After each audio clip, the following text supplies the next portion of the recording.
আসসালামু আলাইকুম রহমতুল্লাহি ওয়া বারাকাতুহু। হযরত সালমান ফারসি রাদিয়াল্লাহু তাআলা আনহু এর জীবনী। হযরত সালমান ফারসি রাদিয়াল্লাহু তাআলা আনহু ছিলেন রাসূলুল্লাহ সাল্লাল্লাহু আলাইহি ওয়াসাল্লাম এর একজন সম্মানিত সাহাবী, যিনি পারস্য অঞ্চলের বাসিন্দা। তার প্রকৃত নাম ছিল রুজবেহ এবং তিনি এক ধনী ও ধর্মানুরাগী পরিবারে জন্মগ্রহণ করেন। ছোটবেলা থেকেই তিনি সত্য ধর্মের সন্ধানে ছিলেন। প্রথমে তিনি জোরোস্ট্রীয় ধর্ম পালন করতেন, পরে খ্রিস্ট ধর্ম গ্রহণ করেন এবং সত্য ও প্রকৃত ধর্মের সন্ধানে সিরিয়া, মাসুল এবং আরো অনেক স্থানে ভ্রমণ করেন। একসময় মদিনার এক ইহুদি ব্যক্তি তাকে দাস হিসেবে কিনে নিয়ে আসে।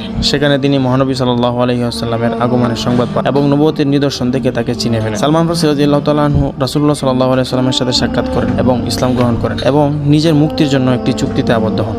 পরে মুসলিমদের সহযোগিতায় তিনি মুক্তি লাভ করেন। তিনি ছিলেন ইসলামের প্রথম দিকের পারস্য বংশোদ্ভূত মুসলিমদের একজন এবং তিনি খন্দক যুদ্ধের সময় মদিনা শহরের প্রতিরক্ষায় পরীক্ষা খুঁড়ার কৌশলটি প্রস্তাব করেন, যা পারস্যের একটি প্রাচীনতম রণকৌশল ছিল। রাসূলুল্লাহ সাল্লাল্লাহু আলাইহি ওয়াসাল্লাম তার এই পরামর্শ গ্রহণ করেন এবং এতে মুসলমানরা প্রতিরক্ষা কৌশলে সফলতা পায়। সালমান রাদিয়াল্লাহু তাআলা আনহু ছিলেন অত্যন্ত জ্ঞানী, ধার্মিক ও বিনয়ী। তাকে লুকমান হাকিম বলে ডাকতেন সাহাবীরা। খলিফা ওমর রাদিয়াল্লাহু তাআলা আনহু তাকে পারস্যের মাদাইন অঞ্চলের গভর্নর নিযুক্ত করেন, কিন্তু তিনি শাসক হয়েও সাধারণ জীবনযাপন করতেন এবং নিজের খাবার নিজেই উপার্জন করতেন। তিনি প্রায় নবীজির পরই মৃত্যুবরণ করেন।